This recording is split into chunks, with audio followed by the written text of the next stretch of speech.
میں دوپہر کو پورچ میں بیٹھا تھا کہ اس دوران ایک بہت ہی خوبصورت نسل کا لیکن انتہائی تھکا ماندہ ایک چھوٹا سا کتا کمپاؤنڈ میں داخل ہوا۔ اس کے گلے میں پٹا بھی تھا۔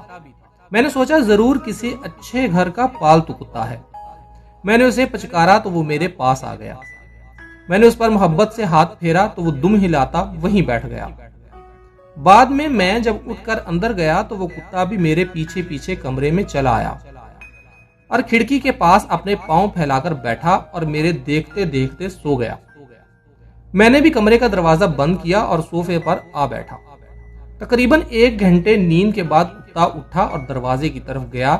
اٹھ کر میں نے دروازہ کھول دیا۔ وہ باہر نکلا اور چلا گیا۔ اگلے دن اسی وقت پر وہ کتا پھر آدم کا کھڑکی کے نیچے 1 گھنٹہ سویا اور پھر چلا گیا۔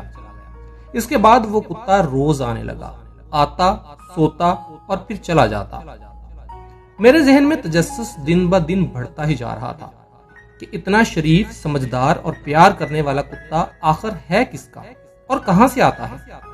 ایک روز میں نے اس کے پٹے میں ایک چٹھی باندھ دی اور لکھ دیا، آپ کا کتا روز ہمارے گھر آ کر سوتا ہے، کیا یہ بات آپ جانتے ہیں؟ اگلے روز جب وہ پیارا چھوٹا سا کتا آیا تو میں نے دیکھا اس کے پٹے میں ایک چھوٹی سی چٹھی بندھی ہوئی ہے۔ اسے نکال کر میں نے پڑھا۔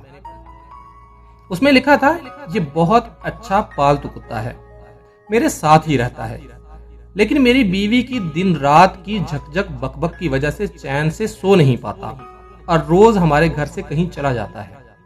اگر آپ اجازت دیں تو کیا میں بھی اپنے کتے کے ساتھ آ کر سو سکتا ہوں؟